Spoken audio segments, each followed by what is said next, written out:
Comienza en Radio María Yucat. El Catecismo para Jóvenes explicado por el Obispo de San Sebastián, Monseñor José Ignacio Munilla.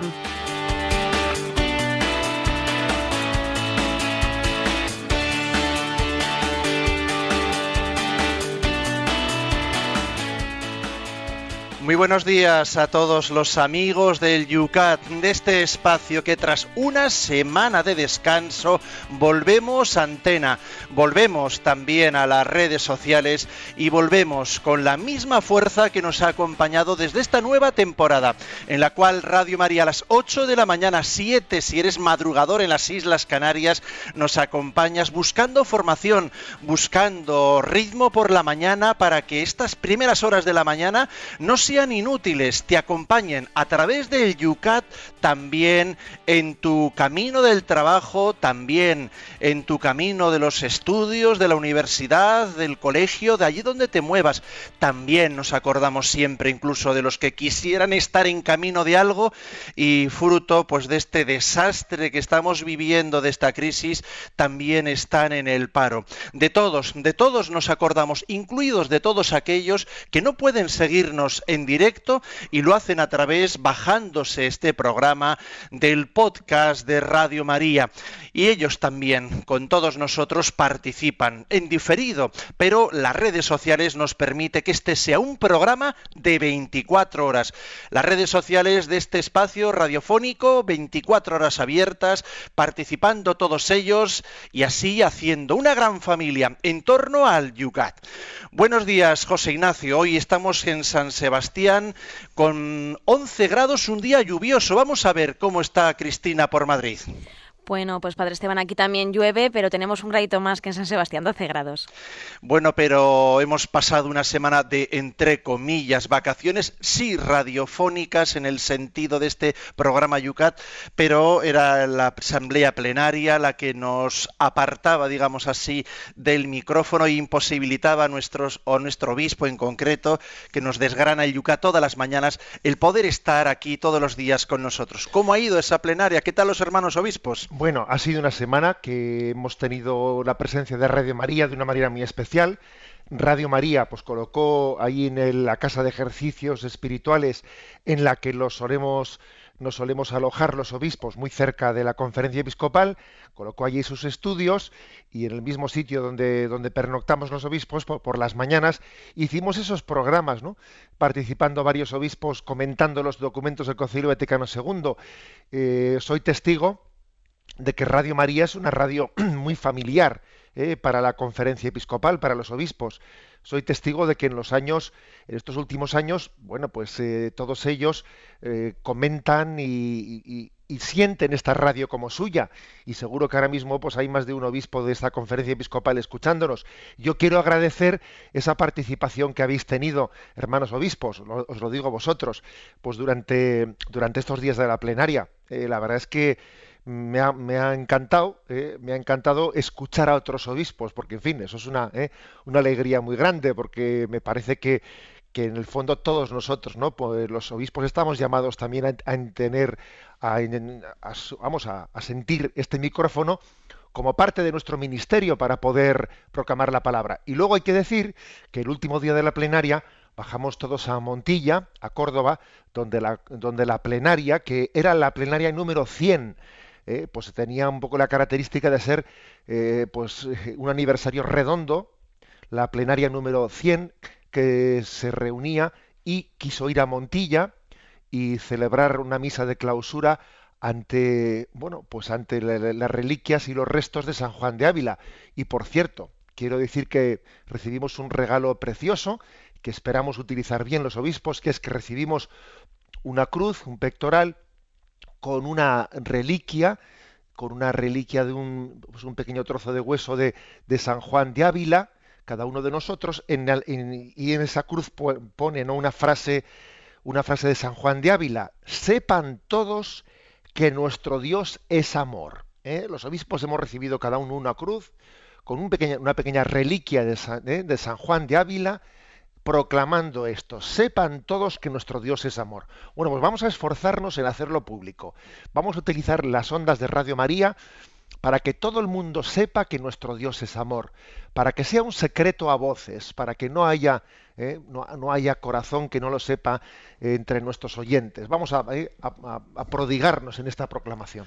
Ojalá todos los jóvenes, especialmente los jóvenes que sintonizan de una u otra manera este programa, a todos ellos podamos ya hacerles llevar esa máxima de San Juan de Ávila, para que todos y entre todos la podamos vivir así con gozo, con intensidad. Sin perder un minuto más, comienza ya tu programa,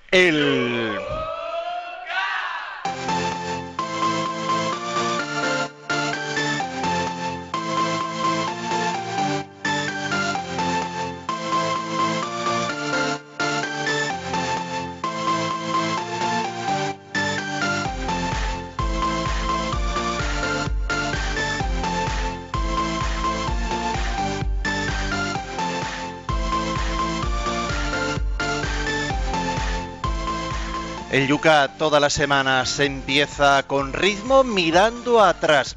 No somos nostálgicos, pero queremos que aquellos jóvenes que hay durante este fin de semana han participado, durante esta semana larga esta vez, han participado en las redes sociales, también tengan sus ecos. Siempre empezamos leyendo las preguntas o seleccionando algunas de las preguntas pendientes que nos quedan de los puntos anteriores. En concreto, en el último programa comentábamos el punto 74. ¿Qué quiere decir Jesús es el Hijo único de Dios? Y allí, José Ignacio, se nos quedó una pregunta pendiente de quien con el nick Bellacala nos hace bastantes preguntas. Dice: no tengo problema en aceptar a Jesús como un gran maestro moral, pero no acepto su afirmación de ser Dios. Los más eruditos en materias terrenales se expresan de esa misma manera. Bueno, vamos a ver. En primer lugar, yo negaría esto último, eso de que entre los sabios de este mundo, entre los más eruditos, entre los científicos, pues exista una negación de la divinidad de Jesucristo. Yo creo que no es verdad. Por cierto, recientemente se hizo pública una encuesta sobre cómo va evolucionando las creencias religiosas pues en estos círculos intelectuales, porque existía una encuesta de principios del siglo XX sobre cuál era el nivel de creencia y de increencia entre los científicos estadounidenses. Entonces, bueno, pasado un siglo más tarde, ¿cómo ha evolucionado, ¿no? Después de este siglo XX, pues uno podría pensar, bueno, después del siglo XX, siglo en el que las tecnologías, en el que la ciencia experimental pues ha dado un salto de gigante, etcétera, pues la religión tiene que tener mucho menos sitio, ¿no? Mucho menos lugar para los científicos. Bueno, y el resultado es que un siglo después, el índice de creencia o increencia entre los científicos en Estados Unidos es el mismo. O sea, estamos más o menos en los mismos niveles un siglo después. Luego, no es verdad, no es verdad eso de que un poco, o sea, de que la ciencia, de que la razón humana o el método experimental científico pueda ser una causa de apartarnos de Dios. Y hay que decir que, por otra parte, ha formado parte de la tradición, o sea, es un dato histórico el que los grandes científicos de la historia, pues es que han sido creyentes, comenzando por Einstein, por Newton, por Galileo, por Descartes, Pasteur, Pascal. Bueno, es que podríamos hacer una lista larguísima, diciendo que es que no es cierta la afirmación de que los eruditos en materias terrenales se hayan negado, ¿no? la existencia de Dios por una parte y la divinidad de Jesucristo por otra. Bueno, precisamente la clave de esta pregunta, o esta aseveración, ¿no? que hace este oyente, bueno, pues es, yo acepto a Jesucristo como un gran maestro moral, pero me cuesta la afirmación de su divinidad. Bueno, que sepa el oyente que esa lucha que él lleva dentro es la que queremos iluminar desde el Yucat, y es la que Jesucristo mismo fue iluminando en los santos evangelios. ¿Quién es este que hasta el viento y el mar le obedecen. Y Pilato, que le tenía muy cerca, le dice, ¿y quién eres tú? De dónde eres tú? ¿Quién dice la gente que soy yo? Es decir, la principal pregunta de los evangelios es la pregunta por la identidad de Jesucristo. Ya sabemos que que es un gran maestro, ya sabemos que es un hombre revestido de unas cualidades muy especiales, pero es que al final la pregunta principal es ¿quién eres tú? ¿Quién eres tú, Jesús? ¿Cuál es tu identidad? Y eso nos remite a su divinidad. Antes que existiese Abraham, existía yo. Es decir, nos está remitiendo a que Jesús es preexistente. Existía antes de haber nacido en Belén. Luego nos está remitiendo a la divinidad de Jesucristo. Por eso hacemos la afirmación de que Jesús es el Hijo único de Dios. Siguiendo en esa misma línea en torno a estos científicos, Miguel nos plantea en Facebook esta pregunta. Dice, dentro del debate sobre la existencia del Dios, algunos suelen utilizar el argumento de Pascal sobre su apuesta por la existencia de Dios. ¿No le parece a usted que es un argumento que juega con la duda y que por ello le falta consistencia? Bueno, ciertamente, si únicamente no partiésemos de ese argumento de Pascal, pues estaríamos un poco cojos, porque también creo que hay que complementar todos los argumentos para afirmar la existencia de Dios. El argumento del orden, el argumento de la contingencia, es decir, de dónde viene el ser, pero el argumento de Pascal sirve también, sirve como una afirmación más.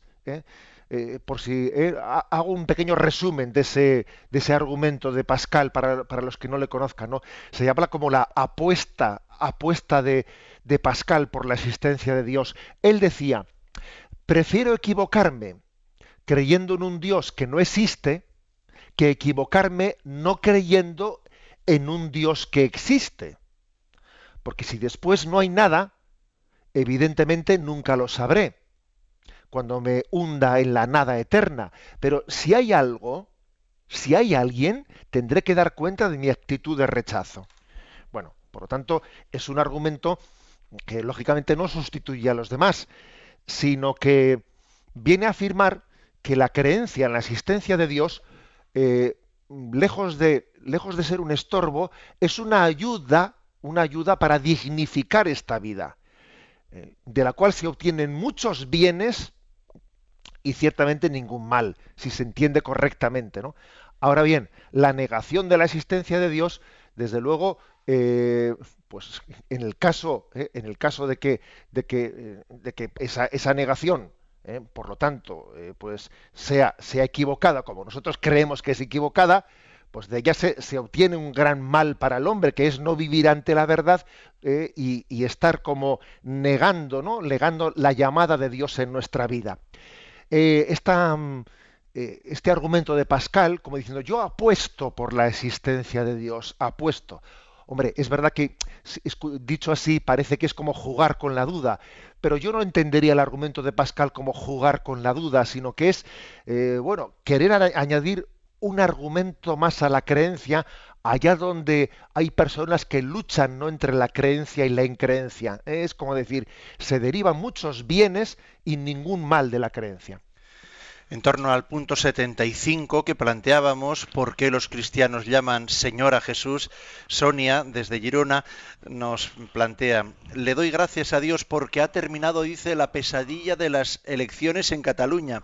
Me parece que hemos vivido un ejemplo muy concreto de cómo se puede hacer de la política una idolatría. Y además me ha parecido providencial que la jornada electoral haya tenido lugar en el domingo de Cristo Rey. ¿Se puede combinar nuestra fe en el señorío de Jesucristo con la pasión fanática en la política?, plantea Sonia. Bueno, pues le agradecemos a Sonia su aportación y su aplicación concreta, porque la pregunta era pues que los cristianos llamamos a Jesucristo Señor. Solo es Señor, solo ante Él nos arrodillamos, ¿no? Y a veces la política es presentada con un grado de visceralidad, que parece que exige de nosotros que le entreguemos el corazón. Y claro, pues eso es una idolatría. Es una idolatría, la política planteada no ya como un discernimiento racional de la búsqueda del bien común, no, sino como los míos, los tuyos, y entonces con un grado de fanatismo y de visceralidad que es incompatible con nuestro seguimiento a Jesucristo como único Señor, ¿eh? Y además, bueno, pues yo francamente no había caído en cuenta de eso que dice Sonia, que es verdad que las elecciones providencialmente, ¿no?, han coincidido con este domingo de Cristo Rey. Y el Señor se ha encargado de confundir los fanatismos y de decir, solo Dios es Señor, ¿eh? Y relativicemos todo lo que no sea el señorío de Jesucristo. Para terminar esta mirada a los puntos de los programas pasados, del último programa, desde Cáceres, esta vez es Antonio Jesús, nos dice, ¿tiene que ver algo el título cristológico de Señor con la llamada a Jesucristo el león de la tribu de Judá? ¿Le parece a usted que la película de las Crónicas de Narnia acierta en la manera en la que presenta al Mesías bajo la figura del león? La película de Crónicas de Narnia es una joya. Yo creo que en estas ondas de Radio María he tenido ocasión de comentarla en alguna ocasión. Es una joya. Yo aconsejaría a todo el mundo bueno, que en las dos partes de Crónicas de Narnia pues pudiésemos tenerla en casa y servirnos de ella. En una presentación de fábula y de alegoría se presenta a Jesucristo como el león, bajo la imagen esa de Apocalipsis 5:5, ¿no?, el león de la tribu de Judá, en un mundo de Narnia que representa un reino que vive un frío eterno, un invierno sin Navidad.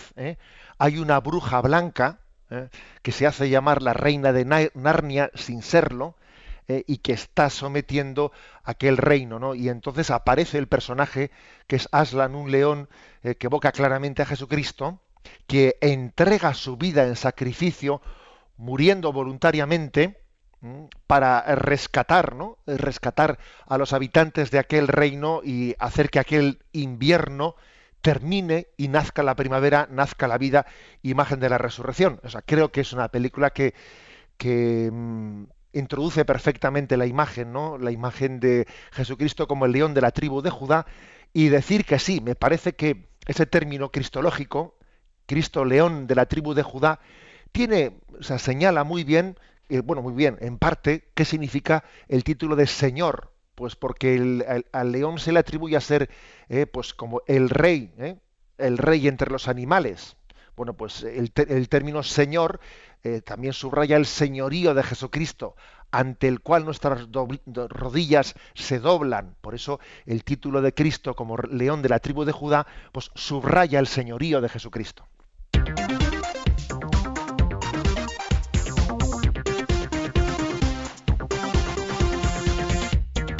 Cuando son las 8:19, 7:19 en las Islas Canarias, planteamos el primer punto del Yucat para este día lunes. Nos vamos, por lo tanto, al número 76 del Yucat. ¿Por qué se hizo Dios hombre en Jesús? Y la respuesta es la siguiente: por nosotros, los hombres, y por nuestra salvación, bajó del cielo. Y continúa diciendo, en Jesucristo Dios ha reconciliado al mundo consigo y ha liberado a los hombres de la cautividad del pecado. Porque tanto amó Dios al mundo que entregó a su unigénito. En Jesús Dios asumió nuestra carne mortal, compartió nuestro destino terreno, nuestros sufrimientos y nuestra muerte, y se hizo en todo igual a nosotros, excepto en el pecado. Bueno, la pregunta era, ¿por qué se hizo Dios hombre en Jesús? Y la respuesta es por nosotros, por nuestra salvación. Es decir, la encarnación tiene un motivo que es la salvación del hombre. Porque nuestro pecado, la ofensa a Dios, nos hacía, sencillamente incapaces, ¿no? Nos imposibilitaba para la salvación. El hombre, la criatura, ha ofendido al Creador, se ha puesto de espaldas al Creador. ¿Puede haber una contradicción mayor? Que los que hemos sido creados por Dios para amarle hayamos rechazado su amor. O sea, hemos dado la espalda a la vocación para la que hemos sido creados. El pecado del hombre es un drama, un dramón, un dramón. Uno de los problemas que tenemos es que no nos damos cuenta de la gravedad que supone que la criatura se rebele contra el Creador, que el Hijo se rebele contra el Padre. O sea, no terminamos de caer en cuenta de ello. Precisamente en la parábola del Hijo pródigo, una de las cosas que ocurre es que el hijo que se ha marchado de la casa del padre no se da cuenta de la que ha hecho. Bueno, pues no es para tanto, ¿no? No se da cuenta de la que ha hecho. Cuando vuelve a casa y ve el corazón del padre, pues así de alegre por su retorno, es cuando cae en cuenta, anda, lo que le he ofendido yo yéndome de casa. Bueno, por eso en realidad solamente Jesucristo sabe lo que le hemos ofendido al Padre. Y Jesús, que conoce el corazón del Padre y que sabe hasta qué punto pues nuestro pecado ha sido un desprecio del amor de Dios, Él solamente es capaz de reparar, ¿no?, el pecado cometido. Es como si Jesús le dijese al Padre: Padre, yo que conozco la hondura de tu amor y yo que conozco, por lo tanto, cuánto te ha ofendido el pecado de los hombres, yo quiero responder en vez suyo. Yo quiero amarte en vez de mis hermanos. Y quiero además rescatarlos. Envíame, Padre. Envíame a buscar la oveja perdida. Y no volveré sino después de haberla encontrado, después de haberla cargado en mis hombros. O sea, es decir, Jesús es el único que puede, pues, enviado por el Padre, solucionar este desaguisado. Porque Él sabe mucho mejor que nosotros, pues digamos, la gravedad de la ofensa que nuestro pecado ha tenido. Y Él viene en nuestro rescate. Bueno, nosotros no podíamos reparar el mal que hemos hecho y Dios mismo en su misericordia dice: enviaré a mi Hijo para que mi Hijo Jesucristo repare el mal que estos han cometido y no son capaces de reparar. Bien, y continúa este punto diciendo que cómo lo hace, ¿no? Lo hace asumiendo nuestra condición mortal. Es decir, no lo repara desde fuera, sino que lo repara desde dentro. Comparte nuestro destino terreno, nuestros sufrimientos, nuestra muerte. Se hizo en todo igual a nosotros, menos en el pecado. Para caer en cuenta de esto, algunas veces se me ha ocurrido, ¿no? Ya sé que es un poco atrevido poner estos ejemplos, pero alguna vez se me ha atrevido a poner la siguiente comparación. Tú imagínate que en el reino animal existiese, como el reino de las hormigas, pues se hubiese introducido una enfermedad, un mal que estuviese acabando con ellas, que acabase, ¿no?, pues con las hormigas, y que ninguna entre ellas fuese capaz de poder sanar ese problema, sanar esa enfermedad mortal, y que entonces la única forma posible de sanar el destino, de salvar el destino de ese reino animal de las hormigas, fuese que uno de nosotros, uno de los humanos, pues renunciase, ¿no?, a su condición superior, se hiciese, ¿no?, compartiese la condición de ese reino de hormigas y se hiciese una con ellas, para que estando entre ellas, ¿no?, pues pudiese salvarlas y pudiese sanarlas.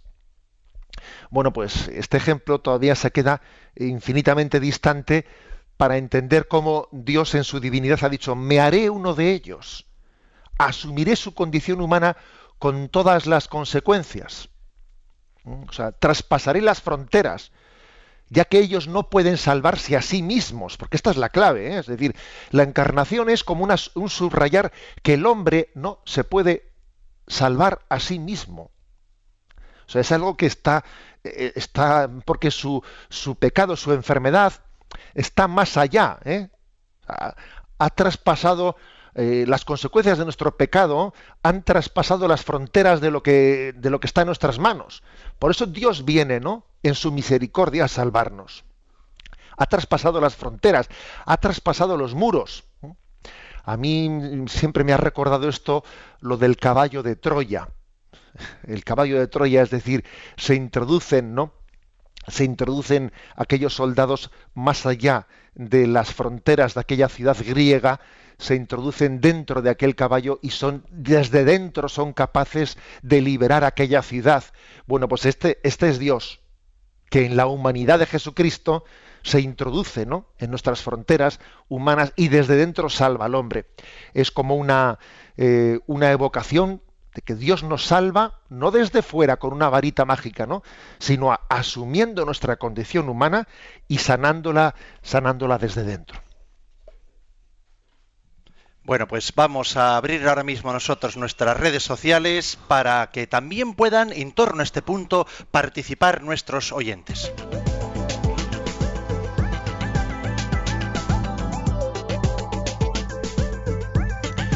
Los canales ya nos vamos habituando a ellos. Por una parte tenemos el Twitter para poder hacer preguntas en esos 140 caracteres, algunos las sudan. Es muy fácil, citando a @obispomunilla, @obispomunilla, y haz tu pregunta. En el Facebook, más fácil todavía, ahí lo tenéis, la página de este programa, Yucat Radio María. Busca en Facebook Yucat Radio María y haz la pregunta en torno al punto que acabamos de comentar. Haz ahí tu comentario planteando tu pregunta.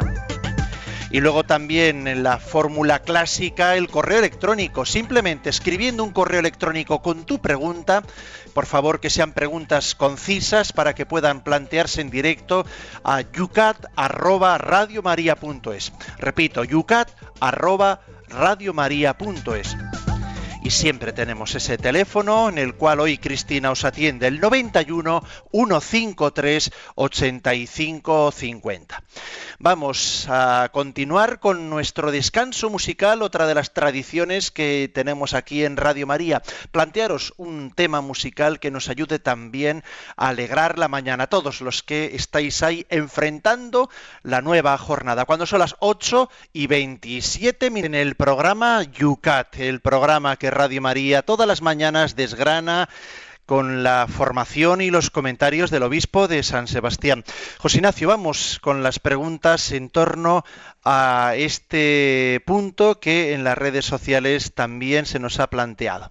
¿Por qué se hizo Dios hombre en Jesús? A ver, desde Cádiz nos llega Miriam, es la que en Facebook nos hace esta pregunta. La semana pasada asistimos a una gran estrategia de intoxicación en la forma en la que los medios de comunicación dieron la noticia de la presentación del libro del Papa sobre los evangelios de la infancia. Los titulares de un periódico decían: el Papa desmonta el Belén. ¿Usted cree que ese trataba una estrategia organizada o algo casual? Nos preguntan. Bueno, lo que está claro es que claro que existe, ¿no?, pues una estrategia globalmente considerada, por lo menos, una estrategia pues de laicismo, de intento de ridiculización, etcétera, ¿no? Luego es muy difícil saber, a ver, en este caso concreto, la que se ha organizado con los comentarios jocosos de que si la mula y el buey, eso no sé hasta qué punto en concreto está más pensado o ha surgido de un comentario de alguien, no lo sé. En cualquier caso, eso nos importa poco. A mí me parece que es muy importante que apliquemos lo que dice ese refrán, ¿no? Es mejor encender una luz que maldecir las tinieblas, es mejor, ¿eh? Entonces yo, por lo menos cuando vi cómo se estaba recibiendo el libro del Papa, el Papa desmonta el Belén y en un periódico se veía, ¿no?, pues en el portal de Belén se veía pues la mula y el buey y ponía stop desahucios, y bueno, y uno ve un circo, ¿no? Y dice, vamos a ver, mira, y dice, ¿qué hago? ¿Río o lloro? Porque esto es para reír o esto es para llorar. Y digo, no voy a llorar. Vamos a hacer virtud de la necesidad, porque aunque sea lo tonto, están haciendo propaganda al libro del Papa. Bueno, pues venga, vamos a servirnos de esta ocasión pues para decir que esa mula y ese buey, del cual la gente se ríe, pues resulta que eso viene del libro de Isaías, en el que el libro de Isaías comienza diciendo: conoce el buey a su amo, y el asno conoce el pesebre de su amo, y tú, Israel, no conoces a Dios. Es como diciendo, no seas más burro que el burro. Oye, que es que resulta que los animales conocen a su dueño, y por eso San Francisco de Asís, En el siglo XIII, pues extrajo estos dos personajes de la mula y el buey y los puso cerca del Belén como diciéndonos, oye, no seamos más burros que el burro. O sea, nosotros seamos capaces de descubrir en ese niño que nace en Belén la presencia del Dios hacedor de cielos y tierra. O sea, que yo creo que en el fondo estos que han querido un poco hacer chirigota de las palabras del Papa sobre el buey y la mula, por el hecho de que el Papa diga que cómo eso no está literalmente en el pasaje evangélico. En el pasaje evangélico no se habla de la mula y el buey, pero la tradición posterior entendió que a veces somos más burros que el burro, y no somos capaces de reconocer a nuestro dueño, a nuestro Señor, y por eso esa mula y ese buey, pues por una parte representan a los que pues quieren descubrir con la luz de la fe la presencia del Dios escondido en el niño, y a los que son más burros que el burro y se ríen de ello. A ver, tenemos en el 91 153 85 50 desde Asturias. Teresa ha planteado una pregunta, Cristina, que se nos la plantea. Pues si Teresa de Asturias quiere saber si el sufrimiento que nos viene en la vida, el que no buscamos, pues sirve para purificarnos, para purgar nuestros pecados, o si uniéndolos a la pasión del Señor y ofreciéndoselos al Padre son reparadores. Bueno, hay que decir una cosa, y es que ha sido la cruz de Cristo el camino de nuestra salvación. Podemos decir una cosa, a ver, mi sufrimiento es salvador. Y hay que decir, no, en sí mismo, por sí solo, el sufrimiento no salva al hombre. Lo que nos salva, lo que nos purifica es unir nuestro sufrimiento al de Jesucristo. O sea, es decir, la capacidad de decir yo uno mis alegrías, mis penas, la salud, la enfermedad, uno el día a día de mi vida, lo uno a Jesucristo. Y entonces en Cristo todo lo que le acontece al hombre es salvador. O sea que, digamos, entendámoslo bien. Cuando, por ejemplo, se dice la sangre de Cristo nos salva, ¿no? Nos redime. Entendámoslo. No es que sea la sangre en sí misma, no. Es el amor de Cristo el que nos salva. Lo que ocurre es que, digamos, el amor de Cristo ha sido expresado en la entrega de su vida, en su sangre. No es que sea el dolor en sí mismo, el sufrimiento en sí mismo el que nos salve. Lo que nos salva es el amor de Cristo, que claro que el amor de Cristo ha sido expresado principalmente cuando ha entregado su vida en sacrificio, cuando ha entregado el sufrimiento de su vida como expresión del amor. Lo que nos salva es el amor. Pero claro, es que nunca hay un momento más auténtico para amar como cuando se es capaz de sufrir en fidelidad. Por eso, digámoslo, lo que nos salva es la fidelidad de Cristo al Padre. Pero esa fidelidad de Cristo al Padre ha sido expresada en la cruz especialmente, en el sufrimiento, que es como la prueba de la autenticidad de la fidelidad y de la obediencia. Aprendió sufriendo a obedecer. Eso también nos ocurre a nosotros. O sea, nuestro sufrimiento, nuestras contradicciones, unidas a las de Cristo, resultan salvadoras y corredentoras de nuestra salvación. En Facebook, Enrique nos plantea, ¿cuáles son las principales virtudes que Dios transmitió a Jesús como hombre en medio del mundo? Dice, ¿cómo asemejarnos a Él en nuestra vida cotidiana? Bueno, la verdad es que es cierto que dice los padres que en la humanidad de Jesucristo, en su humanidad, en ese Jesús de Nazaret, se nos muestran de una manera pedagógica las virtudes ocultas de la Trinidad que nosotros no somos capaces de percibir. ¿Cómo es Dios? Bueno, pues mírale en Jesús de Nazaret. Y en ese hombre, que al mismo tiempo es Dios, descubrirás, ¿no? La forma de ser de Dios, el estilo de Dios lo conocemos en Jesús de Nazaret. Y uno dice, ¿y cuáles son las virtudes principales? La verdad es que para mí, sobre todo, pues podríamos decir que son todas en una. O sea, que en Jesucristo, a diferencia de los santos, que ha habido santos que han subrayado más un aspecto, ¿no? Pues un santo subraya el aspecto de la caridad, Otro santo subraya el aspecto del amor a la verdad. Otro santo subraya la misericordia. Bueno, es que precisamente la maravilla de Jesucristo es que no está subrayando algún aspecto, ¿no?, del misterio de la Trinidad, sino todos en conjunción. Es la plenitud, ¿no? En él habita la plenitud de la divinidad, por cuanto hay un gran equilibrio entre todas las virtudes. Sobre todo en Jesús lo que buscamos, lo que encontramos es la madurez del hombre, es la imagen del hombre maduro. Todas las virtudes están conjugadas en él, a diferencia de los santos que sí, que conjugan las virtudes, pero siempre subrayan alguna más que otra. Creo que esto es lo que yo más destacaría de él.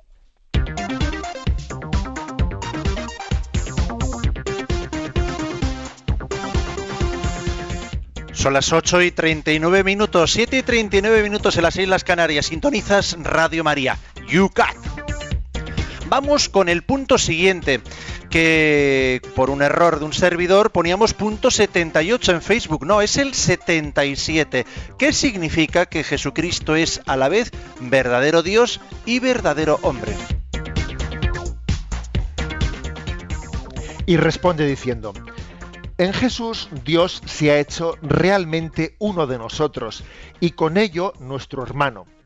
Pero no por ello dejó de ser a la vez Dios y por tanto nuestro Señor. El Concilio de Calcedonia del año 451 declaró que la divinidad y la humanidad están unidas entre sí en la única persona de Jesucristo, sin confusión ni división. La Iglesia se ha esforzado durante largo tiempo para poder expresar la relación entre divinidad y humanidad en Jesús. La divinidad y la humanidad no están enfrentadas, de modo que Jesús solo fuera parcialmente Dios y parcialmente hombre. Como no es cierto que la naturaleza divina y la naturaleza humana se mezclen en Jesús. En Jesús Dios no ha tomado solo en apariencia un cuerpo humano, docetismo, sino que se hizo realmente hombre. Tampoco se trata en la humanidad y en la divinidad de dos personas diferentes, nestorianismo. Finalmente, tampoco es cierto que en Jesucristo la naturaleza humana desaparezca al ser asumida en la naturaleza divina, monofisismo. Contra todas estas herejías, la Iglesia ha mantenido firme la fe en que Jesucristo es en una persona, a la vez verdadero Dios y verdadero hombre.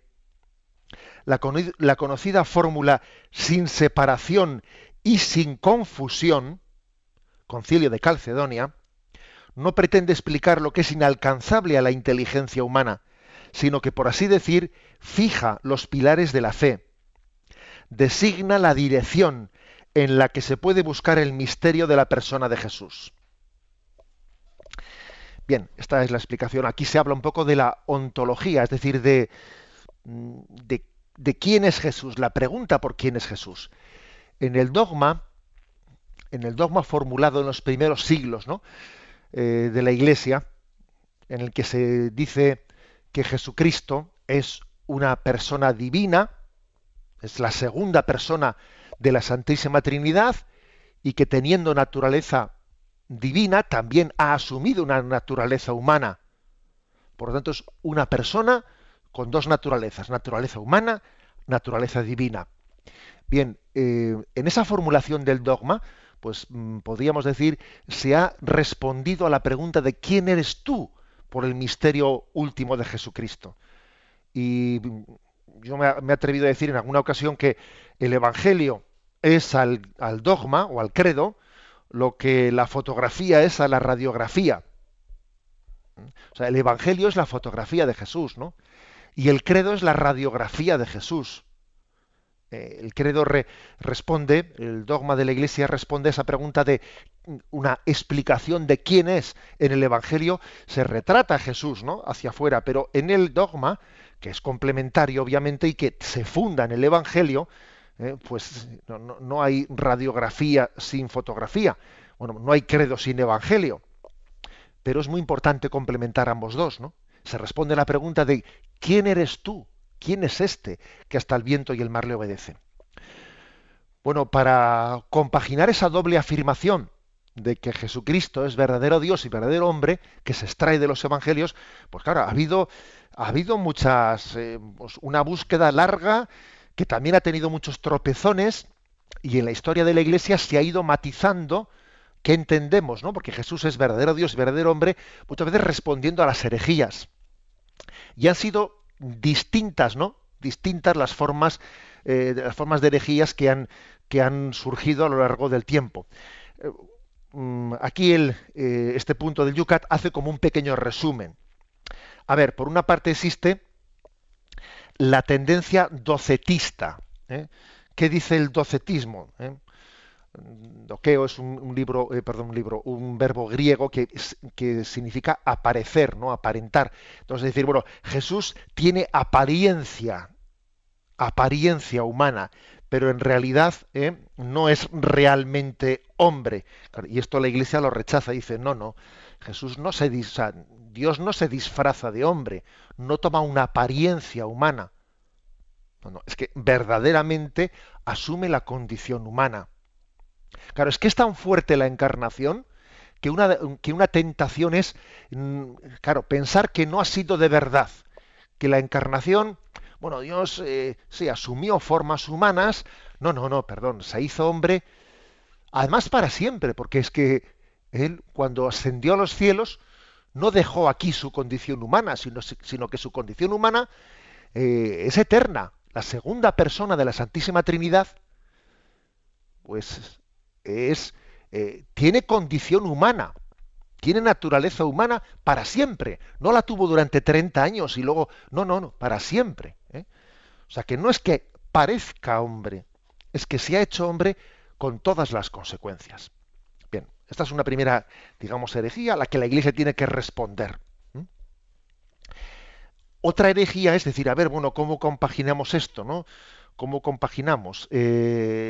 Existe la tendencia nestoriana, que viene del nombre de un hereje llamado Nestorio, que intentaba solucionar, ¿no? Pues este reto de cómo compaginar la afirmación de que Jesús es hombre y Dios verdadero, o Dios y hombre verdadero, diciendo, bueno, en realidad se trata como de dos personas en una.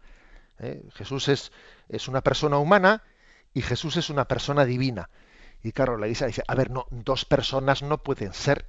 Dos personas, o sea, en Jesucristo no puede haber dos yos, porque eso sería, vamos a ver, sería una esquizofrenia. No, en Jesucristo no hay dos personas, es un tú. O sea, no tenemos dos personas en Él. Es una sola persona. Y es una persona divina. Jesús no es una persona humana, no es una persona divina. ¿eh? Pues porque antes de nacer en Belén, antes de encarnarse en las entrañas de María, esa persona existía y era eterna y estaba por toda la eternidad en el cielo.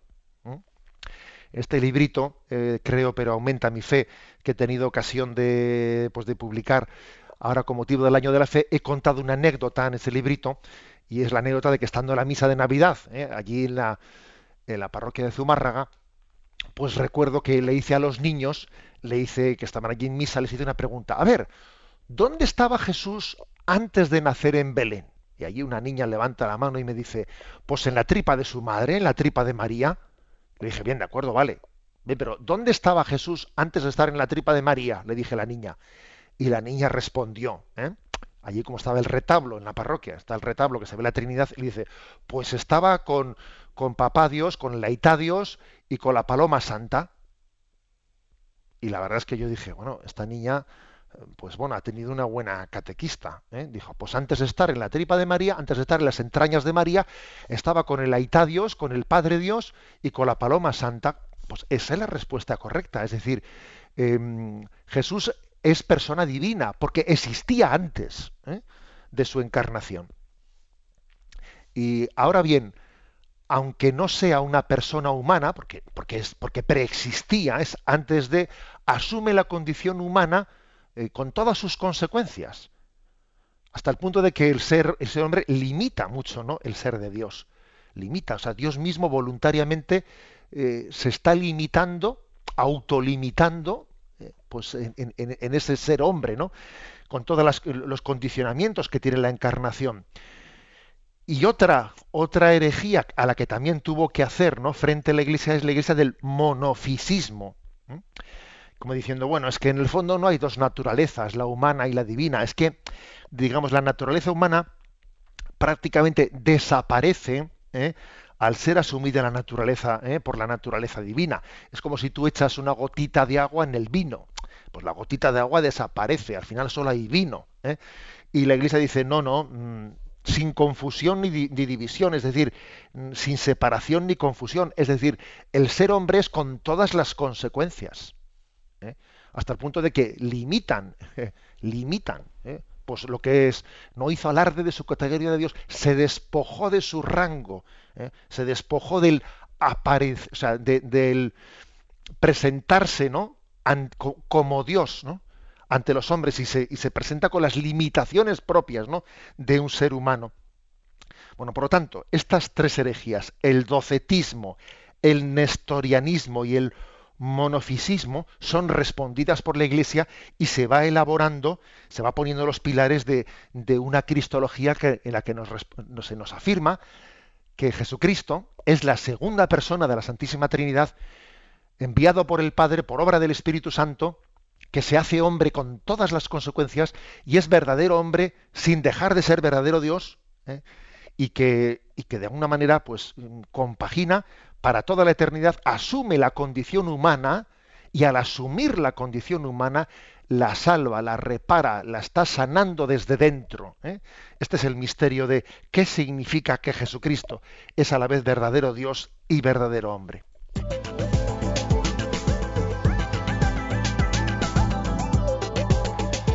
Aprovechamos estos últimos minutos del programa para también dar respuesta a lo que en las redes sociales estáis planteándonos en torno a este punto que acabamos ahora mismo de explicar.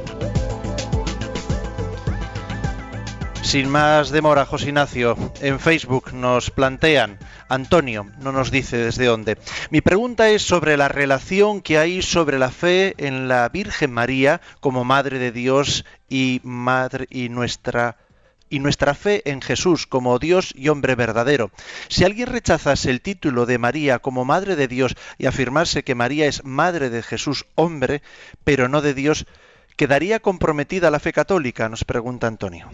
Vamos a tener ocasión de hablar de esto en los próximos programas, pero adelantamos un poco la respuesta, de decir, claro que quedaría comprometida la fe católica. Es que una correcta mariología está también sustentada en una correcta cristología. Si alguien dice, bueno, María es madre del hombre, Jesús, pero no es madre de Jesús entero. Oye, es que Jesús no se parte en dos. O sea, Jesús no es en parte hombre, en parte Dios. No, Jesús es totalmente hombre y totalmente Dios. Por eso, claro, decimos que María es madre de Dios. Claro, es que no hay más que... Es que Jesús es uno. Jesús no son dos. Jesús no son dos. Por eso, cuando decimos María es madre de Dios, es madre de ese Jesús, de esa segunda persona de la Santísima Trinidad, que se ha encarnado y se ha hecho hombre en Belén. Y entonces, claro que María no ha engendrado la naturaleza divina de Jesús, ya lo sabemos. Claro, esa naturaleza es eterna y engendrada por el Padre, y existía antes que María, ya lo sabemos. Ya. O sea, María ha engendrado la naturaleza humana. Ya, pero es que la naturaleza humana y divina no son en parte y en parte. Si María es madre de Jesús, es madre de Jesús, del único Jesús, no de parte de Jesús. Por eso se dice que es madre de Dios. Y entonces es que de lo contrario caeríamos en el nestorianismo, como si Jesús tuviese dos personas. María es madre de la persona humana, pero no de la persona divina. No, es que solo hay una persona, es que solo hay uno Jesús, el Hijo del Padre, que también ha pasado a ser el Hijo de María. José Ignacio, tenemos a Cristina en Madrid, que en el 91 153 85 50, a una madre, pues no está en el tema de hoy, pero una madre que está, me parece, sufriendo, nos quiere plantear una pregunta, ¿verdad, Cristina? Pues sí, Padre Esteban, es una madre cristiana que tiene pues la dificultad de tener que decidir si es la madrina de la boda de su hijo, que va a ser una boda civil. quiere que pues Monseñor le responda. Vamos a ver, hemos tenido ocasión, ¿no? Ocasión en más de una vez de plantear pues este tipo de discernimientos duros de qué hago, qué no hago. Vamos a ver, yo creo que por parte de la Iglesia, el hecho de que no exista una norma de decir, a ver, se prohíbe ser padrino o madrina de una boda civil, tal norma no existe. Bien, ¿por qué no existe? Porque entra dentro del discernimiento prudencial el que una madre diga, a ver, pues este hijo mío, que está bautizado y que yo le he educado para seguir a Jesucristo, está claro que no está siendo coherente con su fe, porque en un momento sagrado de su vida, como es el del amor humano, no descubre que Jesucristo es la fuente de ese amor humano y no celebra el sacramento del matrimonio. Bien, ¿ahora qué hago? ¿Cómo procedo ante él? Le digo, mira hijo, no voy a ser madrina porque quiero con ello también expresar un poco la congruencia de hacerte entender que aquí hay algo, o sea, que tú de alguna manera pues no has sido fiel a Jesucristo en el seguimiento. Bueno, eso es posible que alguien tome esa determinación, lógicamente en diálogo con su hijo, porque la maternidad se sigue ejerciendo, incluso aunque haya un rechazo de los principios que yo he querido transmitirle. Y alguien dice, bueno, yo conozco a mi hijo y sé quizás que eso pues iba a ser interpretado de una manera que igual me iba a impedir seguir ejerciendo esa maternidad y estando cerca de él.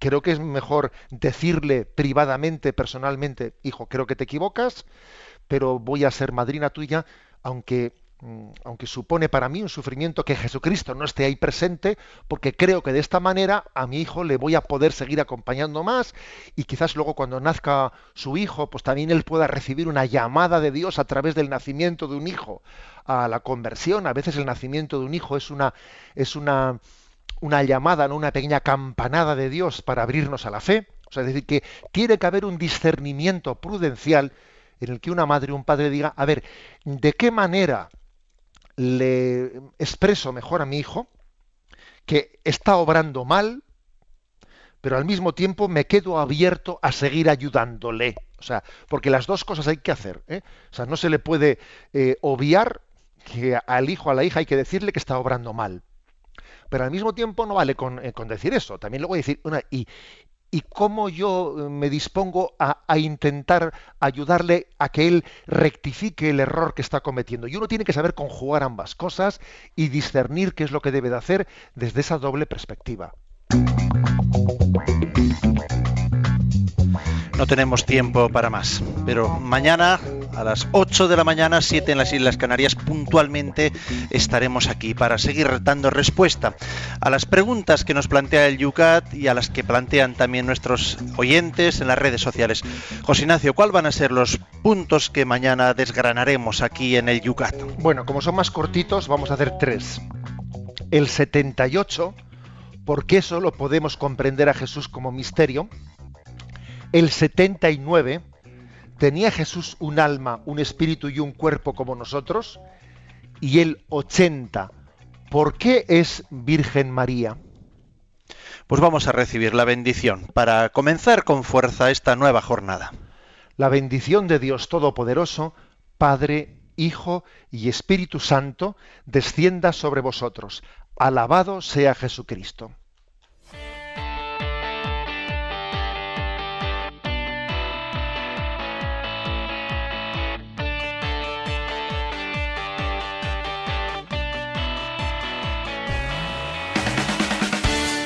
Y así finaliza en Radio María Yucat, el catecismo para jóvenes explicado por el obispo de San Sebastián, Monseñor José Ignacio Munilla.